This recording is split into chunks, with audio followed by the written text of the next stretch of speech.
What we're going to discuss today freaks the living daylights out of me.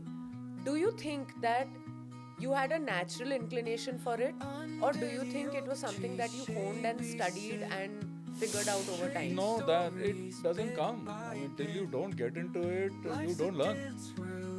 And there is nobody to teach you, okay, how you should manage it for your family.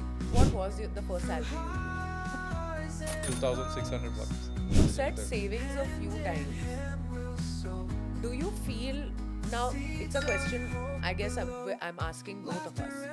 Do we save for a rainy day, or do we save to enjoy?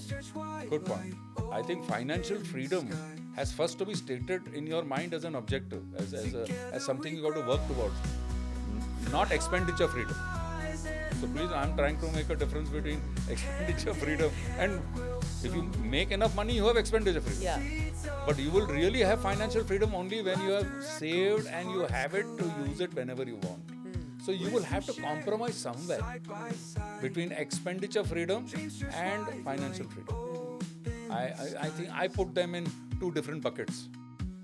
Together we grow through highs and lows. Hi, I'm Divya, and that's my boomer dad, Rajan. Hi. Today, I want to make a confession to dad.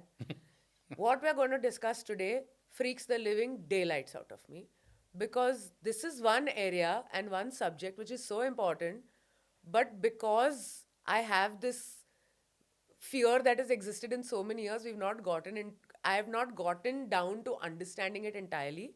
So here's my first attempt at first of many, I would say, of actually trying to figure out what your idea of finance, financial freedom, and that journey of being someone who has no idea about how to manage money to eventually being able to know what to do with your money. It's great that you're asking me this question. My real question to you is you think about while I talk is that when are you going to start your journey? Yeah, I don't know. I know we've been having this discussion for quite some time. So I'm laughing away because I didn't have that choice. Yeah. Because as you're aware, I was certainly confronted with this when dad passed away and I was Yeah. 15. And as a 16-year-old, had to sit with my uncle to put in the first tax returns of the family. Wow. And I had no clue at all of how to do this, how to do that. So that's really the answer that was my first dekho or my first exposure to what are tax returns, what is money, how much money we have, which till then I had no clue because Yeah. it was all managed by dad Correct. and I was still in school. So that was my real awakening, if you call it that.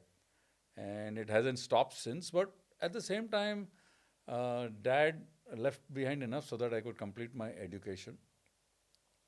And right through that period, it was mom who sort of was handling it because I was busy with my studies. And it was all about save, save, save.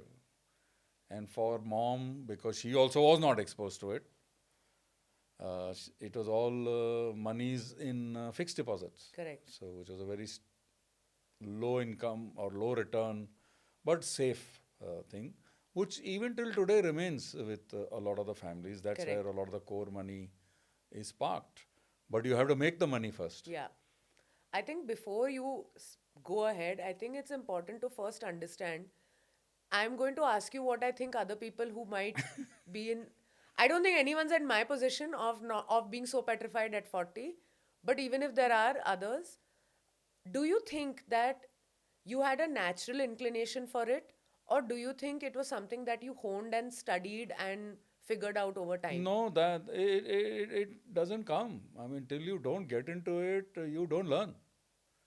And there is nobody to teach you, okay, how you should manage it for your family because that's specific. And it is specific to what you earn and you spend because nobody can tell you. So it's a grind, okay, and it's like it's easy to say save, save, save, Yeah. but if your earnings it at X and your expenditures are at Y, Yeah. and X minus Y has to happen month after month. Yeah. Okay, that's something you got to figure it out Correct. yourself. Yeah. But the trick I learned it, I mean, I realized that it was a trick. So the question that you asked, it's a grind. You have to learn it. You have to learn it the hard way, and you have to learn it specific to your family, specific to you. It also you realize as you go along that you have to find answers which suit your personality. Correct. Would suit your thinking. Yeah. Like I would classify myself as a conservative Investor. investor, and a lot of most of my life I've been a very conservative. It's slowly now in the last 5 years that I've probably moved up a little, but I've never been an aggressive investor. But having said that, if I go back, it's been stage by stage, what you call level by level, and it starts with saving, and the key is start small. The key is start small. First honeymoon expenditure that I had, and I don't know whether I've shared this with you ever, has been that I spent, because I obviously wanted to have a good trip with your mom and so on. That trip costed me 5 months my initial salary What? because I wanted to have a great one. And I spent, but then obviously I had saved for it. So I didn't have any issue. But it did cost 5 months of my first salary, just to give you a sense. And I got married within 3 years of working. What was, when you started working, what was the first salary you drew? $2,600. And what did that, Oh, that was quite a no, decent what did salary. that mean to you? What did that feel for you? Earning your first paycheck, what did that feel for you? Oh, it felt as a, I mean, it was after I finished my master's. It meant that I don't need to depend on anybody now. So that was my first flight of what I call financial freedom. It was like my plane took off. Correct. So that's really the what it meant to me. It meant to me that now starts my real journey, which everybody used to tell me you have to earn for your family, you have to do things for your family, and so on and so forth. I think you've referred to the ability to make decisions basis your freedom with your finances quite a few times in our previous conversations also. And I think what you just said, this the period between say 16 and when you started working was the time when you realized, right, that for Yeah, I you. realized, but I had no avenues to make money at that Correct. point of time. It was more whatever savings which were there, we were You managing said that. savings a few times. Do you feel now? It's a question I guess I'm asking both of us. Do we save for a rainy day or do we save to enjoy? Good point. What I have learned, what was ingrained to me was save for a house. Save for something a car you might want to buy. So save for a family requirement. Save for marriage. But it was never save for yourself. Correct. So whereas what you're asking is save for you to do something. So I think that is how we've graduated. Yeah. That is how we've graduated, or how everybody graduates from saving for immediate needs, core needs, to enjoyment needs. But it all I think that's also sort of where you and I have a different paradigm because to me, growing up, my core needs were taken care of, right? I lived with y'all. I wasn't paying any bills. Till it happened after a certain age, of course, but till a certain age, none of that was my problem. So if we wanted to go out and have a pizza, it didn't, which could have been a luxurious expense to you or others in your generation, to me was like, हाँ we have money ना तो pizza खाने क्यों नहीं जा सकते? It didn't, like, I think my concept of understanding the value of money only happened when I started earning it myself. But even now, while I think I understand the value of money and how hard we work to earn it, I'm still petrified of the idea of managing my money. I think the energy that I have to earn the money, or the gusto that I have to earn the money because I know I can, I don't have that same gusto to manage my money, because I feel like, which is why I also asked you, I feel like that ability is slightly limited. No, but that's with everybody. That's even happened to me. That when I was in the job, I didn't pay as much attention to investing, to making the right investments Yeah, at that time.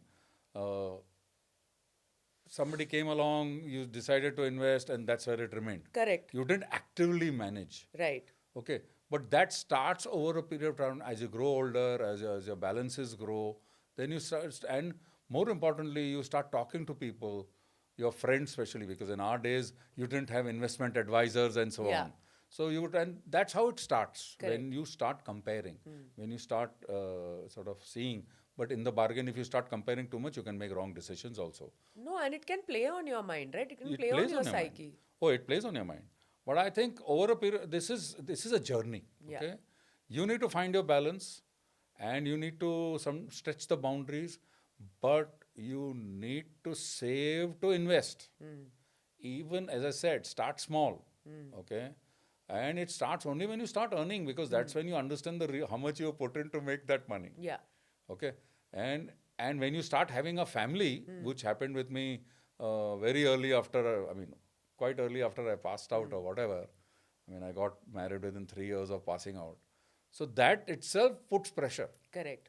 Okay, so that itself puts pressure. That's how then you start controlling expenditures. So that aspect also comes in, that when you have to fend for the family, you have to make available for the family, then you start looking at expenditures. What expenditure to make, when to make it, how to control it.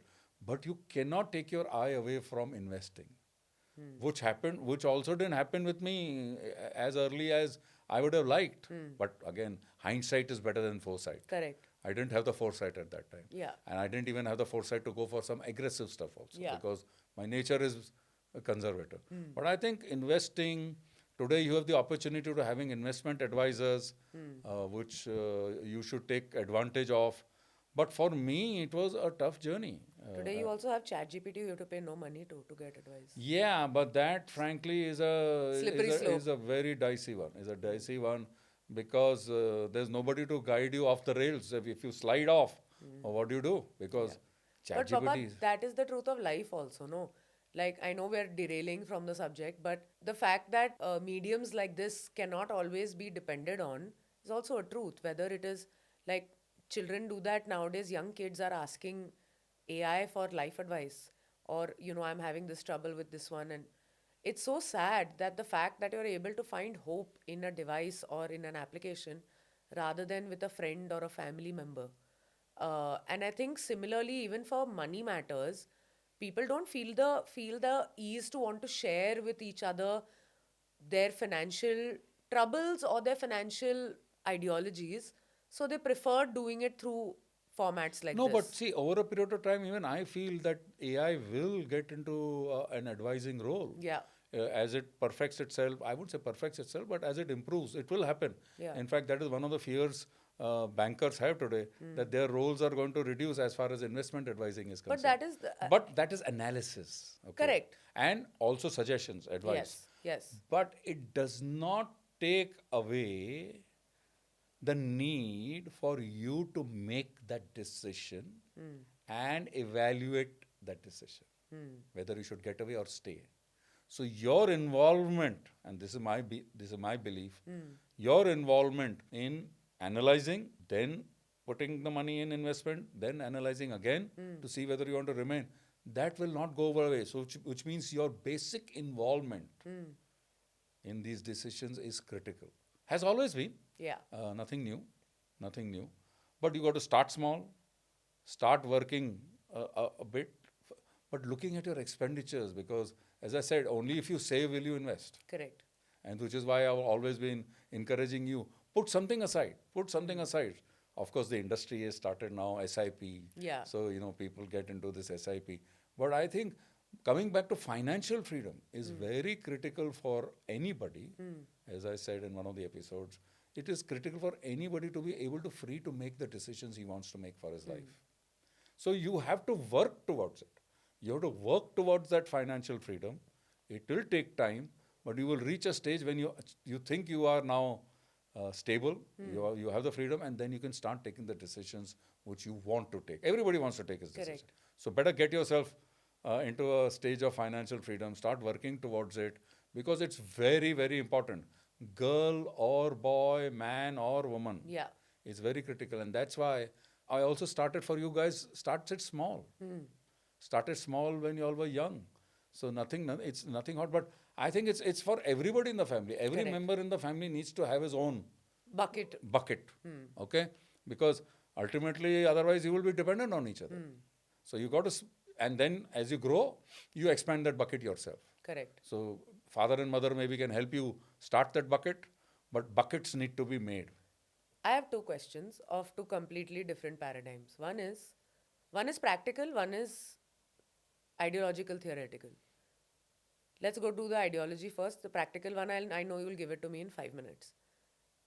Do you feel like your ideology with money and abundance has a role to play with how much money you make or / how wealthy you get?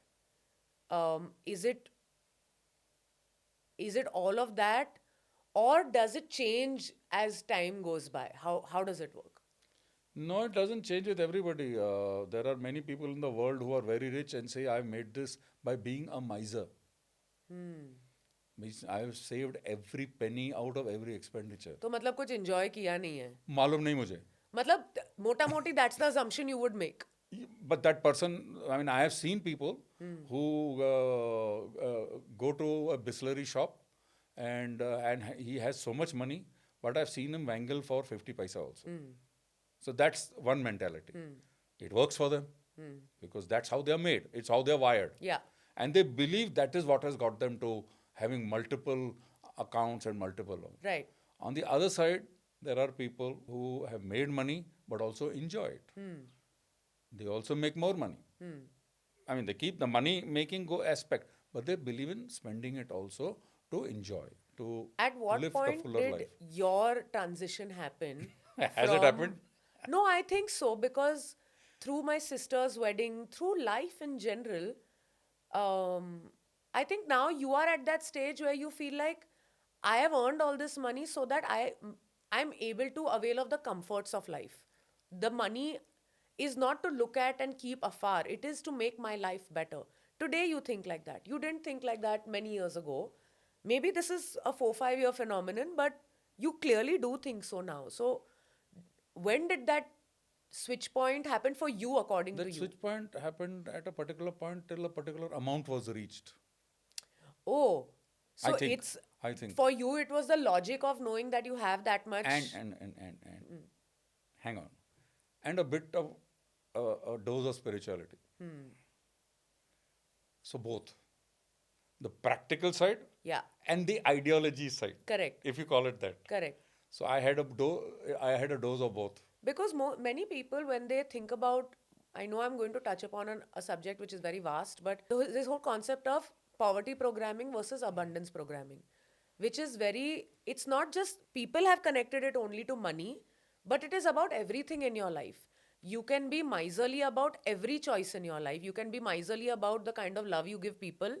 You can be miserly about how much kindness you show to people. It's not just about money. See, Divya, I understand all these questions, but you can be miserly with your money, but you have to start making your money. Yeah. So let's not take away. What I was trying to say was effort and intention both are needed. Yes, but first it has to be effort. 100%. Because if it's like saying if you make the money, then you can have whatever intention or practice whatever intentions you have. Correct. But I think financial freedom has first to be stated in your mind as an objective, as something you got to work towards, not expenditure freedom. So please, I'm trying to make a difference between expenditure freedom and if you make enough money, you have expenditure freedom. Yeah. But you will really have financial freedom only when you have saved and you have it to use it whenever you want. So you will have to compromise somewhere between expenditure freedom and financial freedom. I think I put them in two different buckets. I don't entirely agree with you May because not. I mean, again, like I said, we started this conversation by saying that my understanding of money management is not one to go by.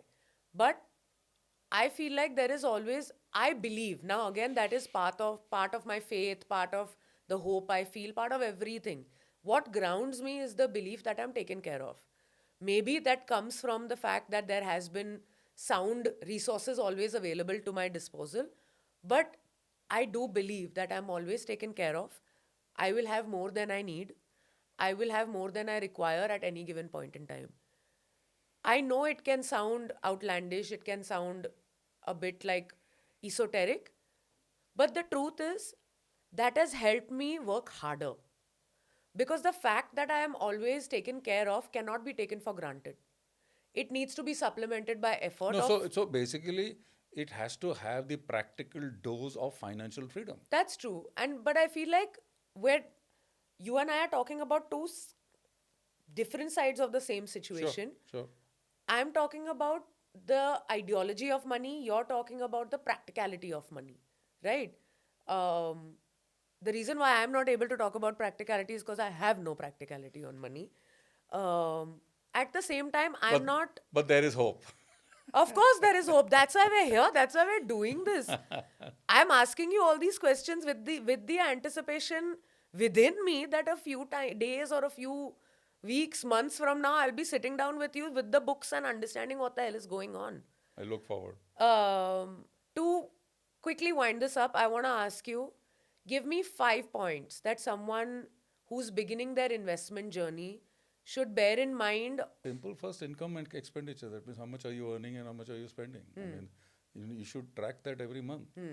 And you need to start small. You need to save and invest. Save, invest. Now, where you invest, that's a decision you will have to No, take. no, I'm not even getting there. No, I'm just saying that is part of the points. Right. So one is your income expenditure awareness, and everybody needs to have that.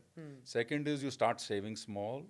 Third is the decision what to do with that money. Right. But please park it into an investment piece and analyze. Keep on analyzing that. So and then come back to the first piece. How is this? How is your income? So this is a repetitive cycle. Okay. And the learning goes on through Goes this with cycle. it. You will never learn the first day. But it is a responsibility you have to bear. Please take it as a responsibility. Yeah. You can't run away from it. Oh, I've tried. I really can't. No, not only you, it is for me and everybody. So it is a responsibility. I have to sit down even today to see what my income and expenditure looks like. What am I saving? What are the returns I'm getting? It's a ongoing, never-ending cycle. Yeah. And that is the truth of life also, no? Eventually, if we're talking about practically being able to find avenues to ensure that your hope is secured, that is how you do it. Sure. I mean, you were also able to, for example, give your younger daughter the kind of wedding she wanted, is because practically you were not feeling at in Yeah, any kind of unrest. I worked towards it, right? Correct. So that I could, I mean, take those decisions that I wanted. Correct. And that's the whole point, that you evolve to a place or grow to a place that every aspect of your life then is able to be free of any shackle or burden. Whether you grow here, whether you grow here, whether you grow here, growth is all that you need to do to ensure that there is a continuous supply of hope also. Yeah. Because growth, hope, and possibilities are related.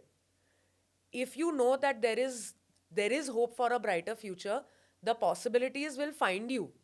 You may not have to go anywhere to find them. I mean, whether it is sometimes with money, whether it is sometimes with relationships, all those avenues sort of help you take that next step in the direction of growth, in the direction of learning, in the direction of experiencing, maybe failing, but getting up, walking, learning again, and staying on that path of hope. Just like for you in this episode, the hope is going to be that I actually, in a couple of weeks, get up and sit down and spend that time with Most you certainly, most certainly. in managing money. My hope is that somewhere between our conversations that range between ideological and practical realities of life, we hope that you're able to find something to smile about, something to laugh about, and always something to be hopeful about. Until next time, be hopeful, be happy. Bye.